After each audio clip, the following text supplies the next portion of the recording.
자, 보자. 공부 안 하고 유튜브 보는 것을 어떻게 생각해? 여기 끓여준대? 아니 마체니 그려준다네. 요 걔도 저를 근데 보고 하는 거를 그 그다음에 제가 선대 지금. 자, 봅시다. 봅시다. 자, 보자. 자, 지금 이제 그 생각해 볼 건 녹이 쓸어가는 과정에 대한 얘기를 했잖아요. 그러면 이 녹이 어떤 경우에 더 잘 쓸게 될 것이냐를 생각해 보자는 얘기죠. 알겠죠? 네. 그러면 언제 녹이 잘 쓸게 되느냐? 첫 번째가 전해질이 많을 때 녹이 기본적으로 잘 쓸어요. 그럼 여기 이제 전해질이란 말이 있는데 이 전해질이 뭐냐면 바로 주변의 구경꾼 이온들이에요. 자, 구경꾼이니까 사실은 반응에 직접 관여해요. 관여하는 건 아니에요. 안 해요. 관여하는 건 아니지만 주변에 구경꾼 이온들이 많으면 어찌됐건 산화 반응, 환원 반응 속에서 이온들이 움직이잖아요. 뭐 OH-건 아니면은 전자건 이런 애들이 움직이죠. 네. 그럼 어떻게 되냐면 이놈의 전자가 주변에 이온들이 있으면 그 이온에 올라타서 전자들이 잘 이동을 할 수가 있어요. 그러다 보니까 주변에 구경꾼 이온들이 많을 경우 이런 반응의 반응 속도가 빨라질 수 있어요. 무슨 뜻이냐 알겠죠? 네. 물론 주변에 구경꾼 이온들이 있다고 해서 이 반응의 평형상수는 변하겠어요? 평형상수는 불변이에요. 불변. 평형상수는 불변입니다. 구경꾼 이온은 구경꾼들은 평형상수에 영향을 주지 못하죠. 하지만 구경꾼들이 있을 때 뭐는 빨라질 수 있다? 반응 속도가 빨라질 수 있다는 얘기예요. 무슨 말인지 알겠죠? 그래서 주변에 전해질이 많을 경우 이런 식의 산화환원 반응이 잘 돼서 녹이 빨리빨리 쓸 수 있어요. 그래서 어떤 예시들이 있냐면 여러분 염화칼슘이라는 말 들어본 적 있어요? 네. 이거 언제 써요? 절제. 바로 겨울에 뭐 녹일 때? 눈. 눈 녹일 때. 그래서 요걸 이제 제설제라고 하잖아요. 그래서 이제 눈 녹을 때 이거 이게 어떻게 하냐면 눈이 온다는 예보가 있을 때도 미리 뿌려놓기도 하고 그 다음에 눈이 와서 쌓여 있을 때도 얘를 뿌리기도 하죠. 그러면 이제 이것 때문에 눈이 빨리빨리 녹게 되거든요. 그런 효과를 또 뭐라고 부르냐면 에지오트로프라고 하는데 요거는 나중에 용액에서 이 에지오트로프 얘기는 다시 한번 하도록 하겠습니다. 어쨌건 이런 관련된 현상 때문에 눈에다가 이런 거 뿌려 놓으면 금방금방 잘 녹아요. 그러다 보면 눈이 녹은 물에 염화칼슘이 녹아 있겠죠. 그러면 CaCl2가 사실 이 자체로 물에 잘 녹아요? 물에 안 녹아요? CaCl2는 물에 원래 잘 녹는 애예요? 안 녹는 애예요? 안 녹는 애. 원래 물에 잘 녹는 애예요. 잘 녹으니까 눈에다가 뿌려 놓죠. 네. 그럼 눈에다가 뿌려 놓으면 눈이 녹아 물이 되면 거기 얘네들이 잘 녹아 있을 거 아니에요. 네. 요거 자체가 앙금이 아니고 물에 잘 녹아요. 그러면 눈 녹이답시고 쟤를 뿌려 놓으니 여기에 뭐가 잔뜩 생기겠어요. 칼슘 2+나 Cl- 이온이 물속에 많이 있는 채로 겨울철에 이렇게 물이 흥건하게 이렇게 고여 있을 거 아니에요. 그 위를 누가 지나가요? 그 위를 차가 막 지나가면서 차가 지나가면서 막 사방으로 튈 거 아니야. 네. 그러면서 차에 이렇게 덕지덕지 들러붙게 되는 거예요. 그러면서 어떻게 되겠어? 차 밑바닥이 이제 녹이 슬기 시작하는 거죠. 누구의 도움으로? 여기에 있는 공기 중에 산소와 물의 도움으로. 공기와 산소를 없앨 수는 없잖아요, 지구에서. 네. 그럼 공기와 산소는 늘 있는데 이런 식으로 칼슘이나 Cl- 구경꾼 이온들이 뭐냐면 반응 속도를 빠르게 도와줘서 차 밑바닥에 빨리빨리 녹을 쓰는 거예요. 그래서 이제 뭐 겨울에 차 운행하고 나면 빨리 세차를 해라 뭐 이런 말들이 있는데 귀찮아서 이제 뭐 자주 그러진 못하죠. 자동차 자체가 녹이 쓴다고요? 자동차의 틀, 자동차 껍데기나 밑에 그 부품들이 녹이 슬기 시작해요. 거의 튀어서 붙어요. 예, 그냥 이렇게 물 튀어서 물 묻는다니까요. 아니 그렇게 친절하게 설명해 주면 되지 뭐 지금. 심지어 동현이도 지금 째려보고 있잖아요 지금. 동현이 어? 잘했다고 저한테 칭찬하는 건데. 동현이도 쌤 나가! 동현이가 쌤 얼마나 싫어? 나가! 동현이가 쌤 얼마나 싫어? 김도야 나가! 그래요? 동현이 날 많이 싫어한다고요? 네, 쌤 욕 얼마나 하지 몰라요. 그래요? 쌤 그 선글라스 끼고 있는 것도 마음에 안 드네요. 동현이. 그래요? 예, 뭐 그럴 수도 있죠. 뭐 취향이 다를 수는 동현이 있으니까. 그래도 쌤 수업 들은 지 얼마 안 됐잖아요. 아니요, 동현이 꽤 옛날부터 있었어요. 아직 오래됐어요. 아니 그렇긴 저 하죠. 선생님과 지금 그래요. 그래요. 뭐 사람이 인연이란. 지하 니 정현세 첫 수업 안 들었다요. 와. 스스로 들었네. 그래. 자 봅시다. 네. 위담 처음 왔을 때 수업 들었다. 아니 난첫 수업을 안 들은 게 아니라 난 과거를 붙고 나서 안 먹어요. 자 보자. 그래서 여기에 있는 이 전해질이 풍부할 경우 녹이 빨리 쓴다. 그 다음 두 번째는 뭐냐면요. 이게 내일 전부터 들었는데. 산성도가 높을 경우 녹이 빨리 씁니다. 우리 자연계의 산성도가 어떤 경우 많이 증가할 수 있죠? 산성도가 갑자기 자연계에서 증가한다? 가능해 불가능해? 불가능. 산성비. 산성비야. 아왜 때리네? 아우 진짜 왜 그러는 거예요 진짜. 아우 진짜. 아니 반대빨로 해줄까? 아, 아니 먹고 다니게 해줄까? 반대발로 똑같이 낫게 해줘. 여기 왼발과 똑같이 만들어줘. 뭐라고? 아 정말. 머리 아파. 이놈의 금쪽이 진짜. 쌤 머리도 없는데 왜 머리가 아파요? 그래서 산성비 같은 게 내릴 수 있잖아요. 그러면 그 덕에 이렇게 고여있는 물이나 강이나 하천에 산성도가 실제로 올라갑니다. 알겠죠? 네. 그러면 그 덕에 뭔 일이 벌어져? 녹이 정말로 더 잘 슬게 돼요. 그럼 이유는 뭐냐? 산성도가 높아지니까 누가 많아지는 거죠? H 플러스 양이 많아지는 거죠? 보이세요? 그럼 잘 봐. 이 철이 녹이 슬게 만들어주는 가장 강한 원동력은 바로 산소예요. 산소라고 하는 게 원래 전김송도가 커요? 전김송도가 작아요? 커요. 산소가 전김송도가 크기 때문에 사실은 염가 상태에서 E 마이너 상태가 되는 게 이게 기본적으로 자발성이 큰 거라고요. 왜냐면 방금도 말씀드렸다시피 이 산소가 전기 음송도가 크니까요. 무슨 말 알겠죠? 그런데 이때 여기에 누가 많이 있으면 H 플러스가 많이 있으면 여기 H 플러스가 더해질 거 아니에요. 여기 H 플러스가 더해질 거 아니에요. 무슨 뜻인지 알겠죠? 그러면 다시 H 플러스가 더해지면 OH 마이너스는 H 플러스랑 중화 반응이 돼서 물이 되겠죠. 그럼 그 중화 반응이 되어 물이 돼서 쪽쪽 사라지게 되면 이 반응식이 다시 어떻게 바뀌어요? 자, OH 마이너스 4개 있죠? 그럼 여기 H 플러스 4개, H 플러스 4개 더해주면 되는 거 아니야. 그럼 산성 조건에서 얘 2개 더하면 4개의 물 분자가 되지. 그럼 쪽쪽 사라지면 어떻게 된다? O2 더하기 4H 플러스 4E 마이너스 해서 2H2가 되겠죠? 네 맞습니까? 이때 요 녀석의 전이가 같을까요? 다를까요? 요 전이하고 요 전이 같을까요? 다를까요? 달라집니다. 반응식 자체가 달라지면 전이가 무조건 달라집니다. 결론적으로 어떻게 되냐면 이쪽이 더 커집니다. 이쪽이 더 작아집니다. 그래서 어쨌건 산소가 염가 상태에서 이렇게 E 마이너스 상태로 환원되는 건 맞는데 그게 염기성 조건에서의 전이와 산성 조건에서의 전이가 차이가 있어요. 산성 조건에서 전이가 더 크기 때문에 O2가 환원되는 반응이 훨씬 더 잘 일어나게 되어 있습니다. 뭐 말인지 아시겠죠? 알겠죠? 그래서 산성비가 많이 내리는 경우 철들이 더 빨리 부식할 수 있어요. 그래서 아까 시작하면서 에펠탑 얘기했었죠? 네. 그 에펠탑도 이렇게 빨리 부식되게 된 것이 산업화에 따른 산성비의 영향을 무시할 수 없다는 얘기예요.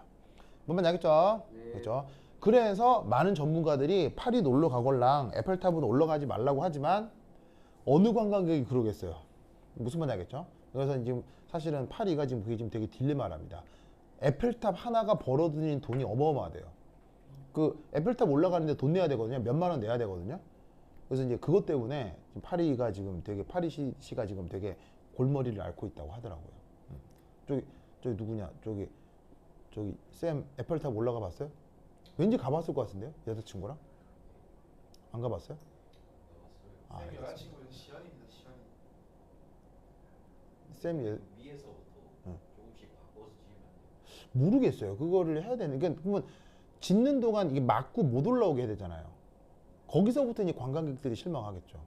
근데 없애는 것보다 낫죠. 그러니까 이제 없앤다기보다는 이제 완전히 막은 상태에서 처음부터 끝까지 제대로 수리를 하는 게 좋을 것 같은데 이 파리시가 좀 욕심을 부리는 거죠. 그러다 진짜 무너지면 어떡해요? 그러니까요. 그러니까. 그러다가 많이 진짜 무너지면 더 난리 나는 거지. 더 난리 나는 건데 어쩔지 모르겠네요. 뭐 anyway. 자, 됐죠? 자, 그러면 이제 예, 또 뭐? 제 신치훈 수업에도 시간이 또 잤나요? 아니, 시현이 잘하던데. 아니 안 잤어요. 오. 자, 그다음 지금 한 10명 듣나? 시간이 안 잤다고. 최현이 뭐 에르스탄 가서 자, 세 번째는 자, 봅니다.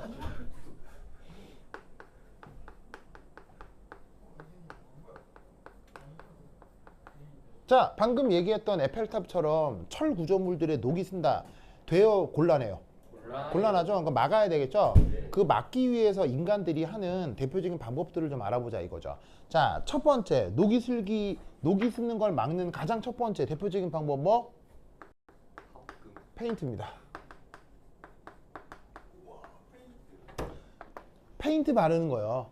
페인트 바르는 거 알죠? 네. 페인트 발라주면 기본적으로 녹 쓰는 걸 막아줄 수 공기 안 있거든요. 나와서. 네, 공기 안 닿아서요. 그리고 페인트 자체가 페인트가 제가 뭐 100% 그런 건 아니지만 페인트라고 하는 물질 자체가 수용액성이에요. 유기물 성격이에요. 유기물 성격이죠. 유기 성격이기 때문에 물이랑 섞이겠어요. 물이랑 잘 안 섞이겠어요. 물이 잘 안 섞이니까 페인트 칠해 놓으면 산소뿐 아니라 누구의 차단도 가능하다는 얘기예요. 수분의 차단도 가능하다는 얘기예요. 무슨 말인지 알겠죠? 그래서 이 페인트는 부식을 막는 가장 쉬운 방법 중에 하나예요. 하지만 페인트를 칠하는 게 단점도 있을까요, 없을까요? 있어요. 있죠. 돈이 많이 드나? 아니요, 돈도 제일 적게 드는 편이에요. 돈도 제일 적게 들고 금방 할 수 있지만 뭐 빨리 부서지죠.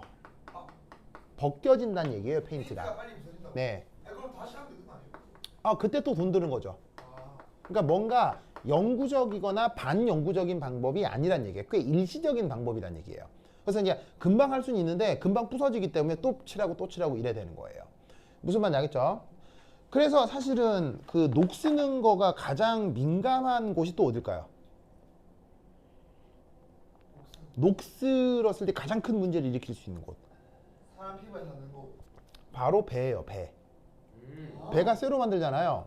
근데 잘 타고 다니는 배가 녹이 쓰는 건 이건 그냥 기능의 문제예요, 생존의 문제예요. 예, 배에 녹 쓰는 건 이거 까딱하면 죽을 수도 있는 거예요. 그래서 어떡하냐면 배에서는 어떡한다? 배에서는 그 배에서 가장 계급이 낮은 사람 있죠. 하는 일이 뭐게요? 페인트 칠. 바로 수분 제거예요. 수분 제거. 그래서 배에서 가장 계급이 낮은 사람이 맨날 하는 일이 뭐냐면 곳곳 돌아다니면서 물 떨어진 거 있잖아요. 빡빡 닦아요. 마른 수건을 들고 다니면서 물 떨어진 거 맨날 바로 닦아요. 바로 닦아. 그리고 페인트 볶기 전에 바로 칠해요. 바로. 그래서 배에서 계급이 제일 낮은 사람이 하는 일이 배에서 수분 제거와 페인트 칠이에요. 무슨 말인지 알겠죠? 그래서 이제 그 군인 중에 해군으로 간다 하는 친구들 있죠. 특히나 요 경남 진해 지역은, 경남이나 창원 지역은 해군으로 가는 친구들 많죠. 왜냐면 근처에 해군 부대가 있으니까.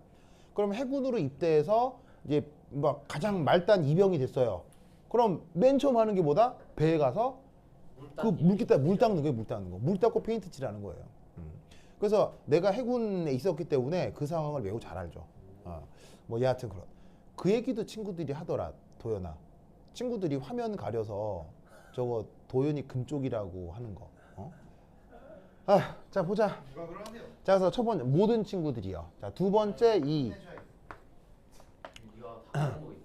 자, 요 페인트를 칠해서 부식을 막는 건 사실 화학적 방법이에요, 물리적 방법이에요? 물리적 방법이죠. 단순히 산소하고 수분을 차단하는 거니까. 네. 그러면 화학적 방법으로 중요한 어떤 테크닉들을 알아보자 이런 말이죠. 거기서 가장 유명한 게 이게 전문 용어로 파스베이션이라고 합니다. 요게 이제 꽤 중요합니다. 그래서 이제 번역을 뭐라고 번역하냐면 부동화라고 번역해요. 부동화. 이 말도 좀 어렵죠, 그렇죠? 그러니까 패시베이션이라고 쓰나 부동화로 쓰나 말 안 통하긴 똑같잖아요. 그러면 이 부동화라고 하는 게 뭐냐면 조금 더 이제 편하게 바꿨으면 산화 피막 형성 방법이에요. 산화 피막 형성.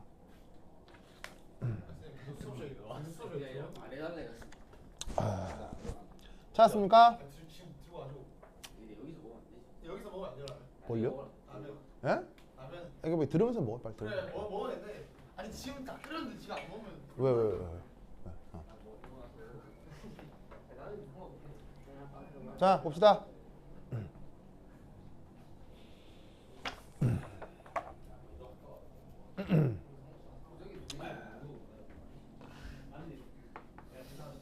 미안해 니도 오늘 꼭 뭔가 같이 말해.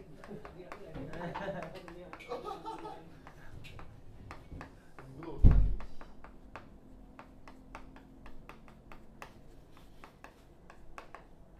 자 한번 봅시다.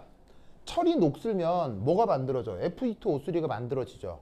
근데 녹이 쓰는 것의 문제가 뭐냐면 그 녹이 부슬부슬 부서진다는 얘기예요. 철 녹슬면 자 철이라고 하는 금속의 속성은 탄탄하고 그다음에 잘 벼리면 날카롭게도 하고 강도도 유지되고 되게 좋은 속성들이 많잖아요. 실용적인 속성들이 많잖아요. 그런데 철에 녹이 슬어버리면 그때부터는 실용적이 돼요, 비실용적이 돼요. 성격 자체가 비실용적이 되죠. 왜? 강도가 약해가지고 손으로 긁기만 해도 부슬부슬 부서져 버린단 말이죠. 무슨 말인지 알겠죠? 그런데 놀라웠게도 녹이 슬어도 그 강도가 유지 강화될 수 있어요. 되게 강해요.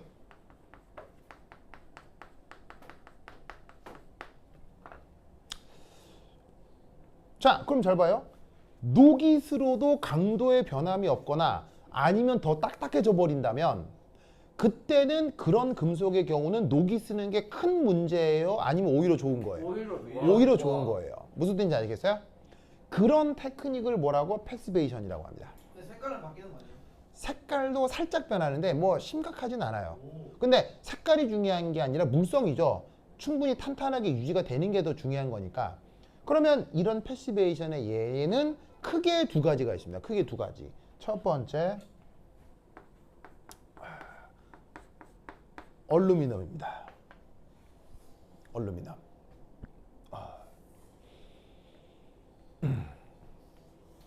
자, 얼루미늄은 여러 가지 그 장점들이 많은데 우선 얼루미늄은 우리 지구에 그 양이 많을까요, 적을까요? 많아요. 지구에 많습니다. 여기 그래서 왜 그 지구과학 시간에 그 지구 표면을 구성하는 원소 머리 구성 이런 거 배우잖아요. 네. 그때 뭐 제일 많은 게 뭐 산소, 실리콘 뭐 이런 얘기 들어본 적 있죠. 그래서 지구에 뭐 8대인지 뭐 10대인지 뭐 가장 많은 원소 중에 하나가 얼루미늄이 아마 들어갈 거예요. 그래서 지구 표면에 얼루미늄 되게 많아요. 뭐 표면이요. 표면뿐 아니라 전체적으로도요. 예, 뭐 표면인지 어딘지 할 때는 얼루미늄은 지구에 많은 편이에요. 그러면 많다는 얘기는 활용성이 있다는 얘기예요, 없다는 얘기예요? 굉장히 활용성이 높습니다. 그리고 재밌는 건 이 얼루미늄은 강도, 뭐 지구에 몇 대 원소예요? 뭐 있지 않아요? 산소 1이고 규소가 2이고 알루미늄 3이. 예. 그러니까는 그 정도로 우리 주변에 흔해요. 흔하기 때문에 이 말은 얼루미늄은 가격이 비싸다는 얘기예요, 싸다는 얘기예요? 싸니까 산업 측면에서 되게 유리하게 생각되죠. 무슨 말인지 알겠죠? 그 다음 두 번째, 강도가 아주 강합니다. 누구보다 강하다? 철보다 강합니다. 무슨 말인지 알겠죠? 강합니다. 그러면 이 두 개만 놓고 보면 철보다 유리해요, 철보다 불편해요? 유리예요. 굉장히 유리하죠. 그리고 더 좋은 조건은 뭐냐면 밀도가 작습니다. 근데 있잖아요. 그 강도가 철보다 강하다는 게 네. 잘 안 불러진다는 거예요. 예, 즉 얼루미늄 칼하고 쇠칼하고 같이 치면 쇠칼이 부러집니다. 오. 근데 알루미늄 양배트 이런 거 그냥 잘 휘어지던데. 아, 그거는 얇게 만들어서 그렇습니다.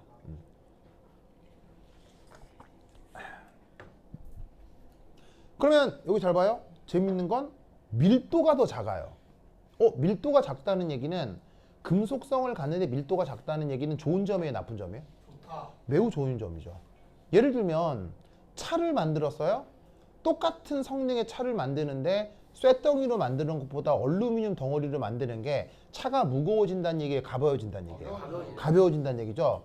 오, 가벼워지면 연비가 좋아지는 거예요, 나빠지는 거예요? 좋아져요. 연비가 좋아지는 거니까 산업적 측면에서 밀도가 낮다는 건 굉장히 좋은 점이죠. 오.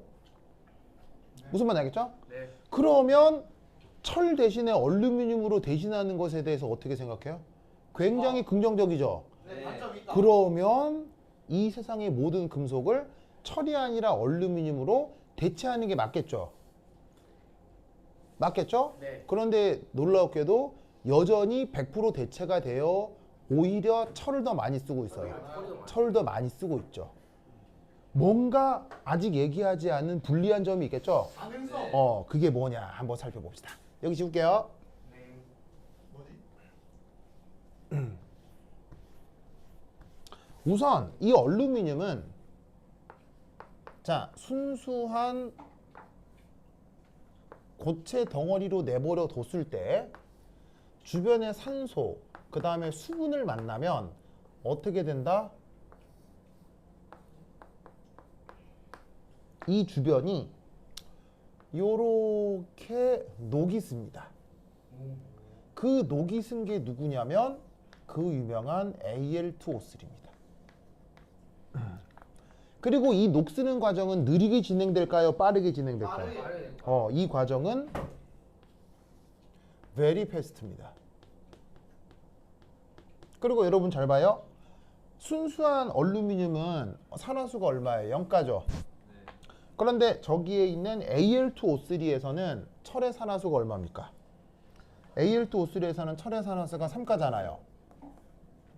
무슨 말인지 알겠죠? 네. 그리고 역시 여러분 혹시 이온화 경향성 기억나요? 네. 이온화 경향성 참고로 칼나무.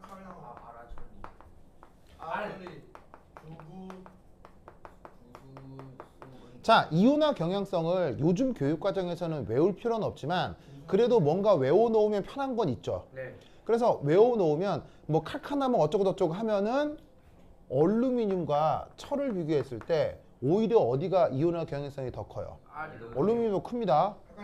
자 철만 해도 녹이 잘 쓰는 원소죠. 네. 그런데 그것보다도 얼루미늄은 녹이 훨씬 더 잘 쓴다는 얘기입니다. 아쉽네요. 무슨 말인지 알겠죠? 그래서 얼루미늄은 아주 빠른 속도로 얼루미늄 Al2O3로 주변이 딱 녹이 슬어버려요. 이거 밖에 안 쓸까요? 아니 저 위에 올려놓으세요. 저 위에 다시 올려놓으세요. 그런데 놀라웠게도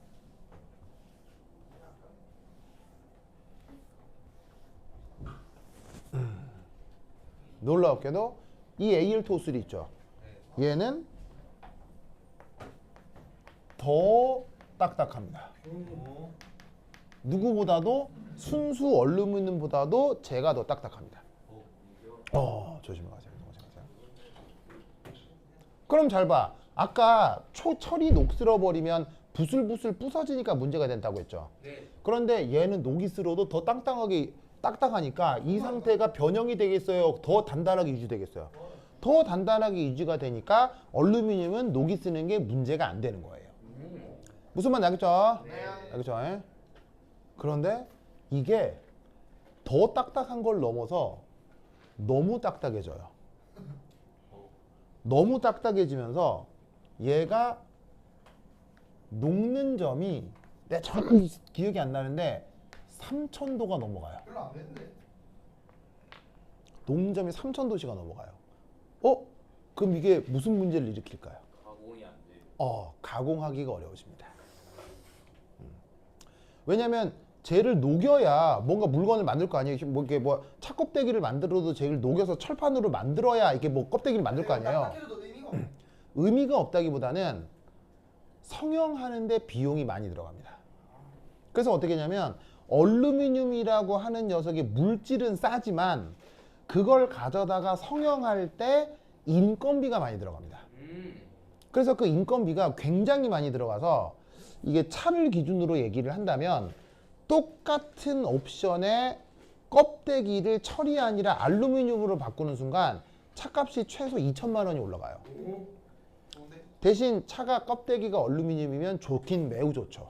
엄청 좋아져요. 훨씬 더 빠르고 그 다음에 연비도 좋아지고 다 좋은데 차값이 확 올라가게 됩니다. 그래서 어떻게 된다? 얼루미늄이라고 하는 게 싸고 좋은 물성을 갖지만 이게 너무 딱딱해지고 농점이 증가하다가 보니까 성형 비용이 많이 들어요. 그래서 여러분 혹시 용접이라는 말 들어본 적 있어요? 용접? 네. 이렇게 열을 가해서 금속을 자르거나 붙이거나 성형하는 이런 테크닉을 용접이라고 하잖아요. 이게 얼루미늄 용접 기술은 기술 자격증이 따로 있어요. 그래서 얼루미늄 성형을 하려면 그 얼루미늄과 관련된 자격증을 따로 따야 될 정도로 얼루미늄을 다루는 건 굉장히 힘듭니다. 무슨 뜻인지 아시겠죠? 그렇죠? 이때 여기에 있는 이 Al2O3 이런 애를 뭐라고 부른다? 이걸 산화 피막이라고 하는 거예요. 무슨 말인지 알겠어요? 산화가 된 껍데기 막. 무슨 말인지 알겠죠? 그러면 이렇게 Al2O3가 둘러싸 버리면 이제 안에 있는 애는 더 이상 산화되겠어요? 안 되겠어요? 안에 있는 애들은 산화가 안 되겠죠. 왜? 누가 차단될 테니까. 자연스럽게 산소하고 물이 차단될 테니까. 아시겠죠? 예? 그렇죠? 그런 테크닉을 뭐라고 부른다? 패시베이션이라고 해요. 알겠죠? 이 패시베이션의 또 다른 예. 그게 바로 스테인리스 스틸이라고 합니다. 그래서 콩글리시로 스테인레스라고 하는 말 있죠. 스테인레스. 네. 그게 저 스테인리스 스틸을 콩글리시로 스테인레스라고 하는 겁니다. 스테인레스 뭐예요? 왜 쇠로 된 그릇인데 녹 안 쓰는 그릇 있죠. 그런 걸 스테인레스라고 냉면 하는데, 예, 냉면 그릇 같은 거요. 그게 원래 이름이 스테인리스 스틸이에요. 이걸 일제시대 때는 뭐라고 불렀죠? 이거 아직도 이런 이름 쓰는 분들이 있어요. 이렇게 발음하시는 사람도 있어요. 근데 일제시대 살았었어요? 왜냐하면 일제시대에 영향을 받은 부모님 밑에서 컸으니까요. 그러니까 내 부모님은 훨씬 더 영향을 많이 받았을 거 아니에요. 선생님 부모님은 또 그 선생님 부모님 부모님 네, 그렇죠. 영향. 일제시대 때 이거 뭐라고 불렀죠? 그 유명한 스댕이라고 했습니다. 스댕. 그런 말을 요즘 누가 써요? 요새? 아직도 나이 많으신 분들은 이 말 씁니다. 스댕조라. 예, 스댕이라고 합니다. 그래서 일제시대 때는 스댕이라고 했었고 요즘은 스테인레스라고 하는데 조금 더 정확한 표현은 스테인리스 스틸입니다. 그렇죠? 스테인리스 자, 얘는 뭐냐면 스테이 나중에 하나 스테이로 해야겠다. 얘는 철에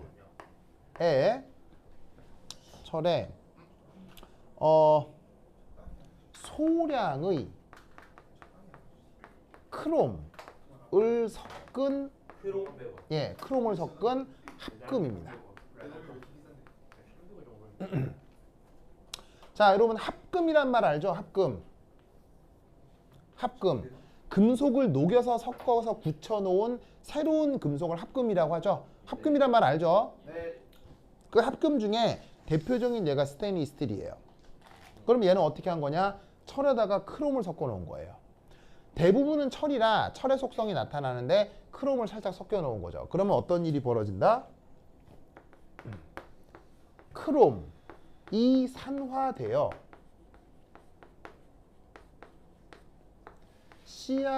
CrO3 혹은 CrO3의 산화 피막이 형성됩니다.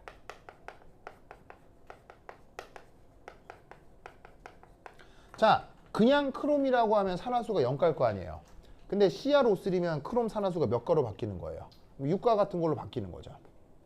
무슨 말인지 알겠죠? 아, 6가, 아니, 6가는 아니야. 6가는 큰일 나. 6가가 아니고 3가니까 CR2O3 이런 것들이 만들어져요. 그러면 이때 크롬의 산화수는 3가, 산소가 2-일 테니까요. 그런데 당연히 이게 산화피막으로 유지가 된다는 얘기는 CR2O3는 부슬부슬 부서진다는 얘기예요. 강도가 있다는 얘기예요. 강도가 있다.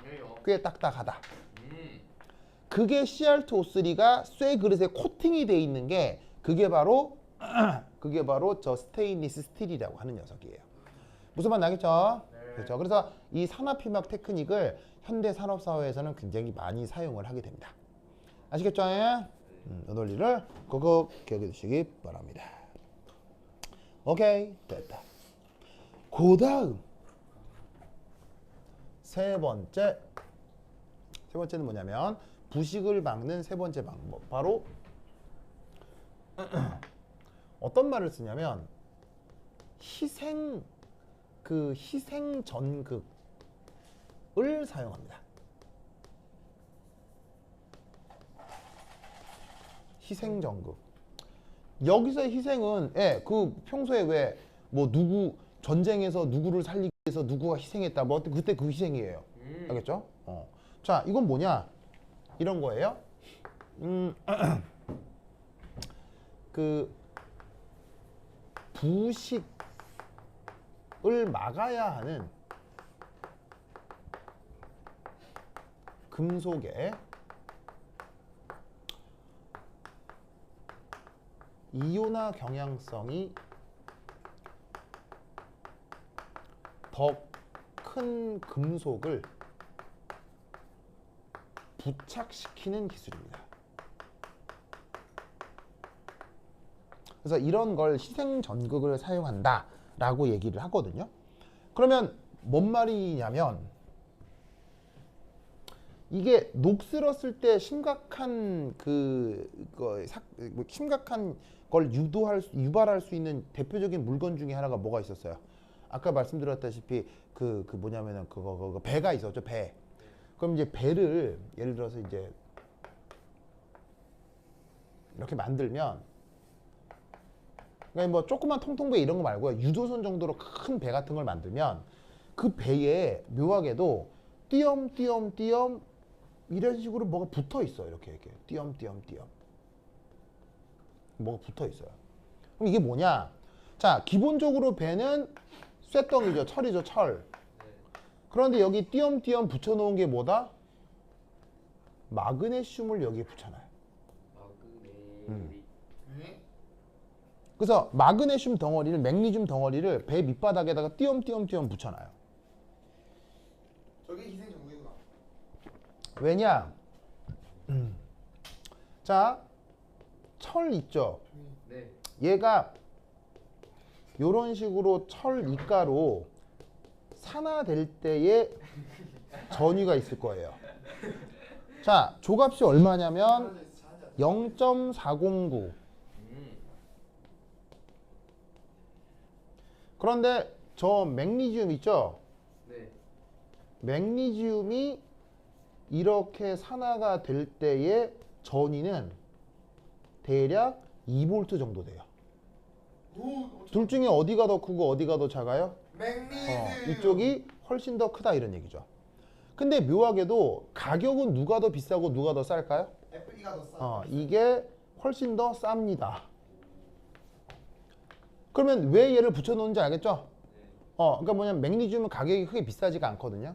그러니까 배에다가 이거 뚝뚝뚝 붙여놓으면 이게 싸구려가 먼저 산화되면서 전자를 계속 공급하는 거예요. 그러니까 예를 들어 이렇게 되는 거죠. 우연찮게 어느 부분에 철이 산화가 돼서 이런 식으로 철 이가가 나타난다 치더라도 맥니즘이 또 한 번 산화를 해서 만들어진 이 전자가 다시 공급되는 거예요. 그러면 철 이가가 나타났던 게 주변에 자유전자가 공급됐기 때문에 다시 철로 돌아갈 수 있겠죠. 뭔 말인지 알겠어요? 즉 먼저 일어난 철의 산화도 되돌릴 수 있게 되는 거예요. 이게 제일 좋네. 무슨 말인지 알겠죠? 그러면 여기 붙여놓은 맥니지움은 가만히 있겠어요? 계속 점점점 소모되겠어요? 소원해요. 네, 점점점 소모돼. 왜냐면 이렇게 된 상태로 어디로 녹아 들어가겠어요? 바닷물 속으로 쭉 녹아 들어갈 거 아니에요. 한번 넣으셔도 되잖아요. 그런 다음에 이게 좀 대충 떨어질 것 같으면 또 새고 붙이고. 무슨 말인지 알겠죠? 제일 좋네. 예, 그래서 이런 식의 테크닉을 희생전극을 사용한다라고 얘기를 하는 겁니다. 뭔 뜻인지 아시겠죠? 이런 식으로 철의 부식을 막는다라는 것을 꼭 기억해 두시기 바랍니다.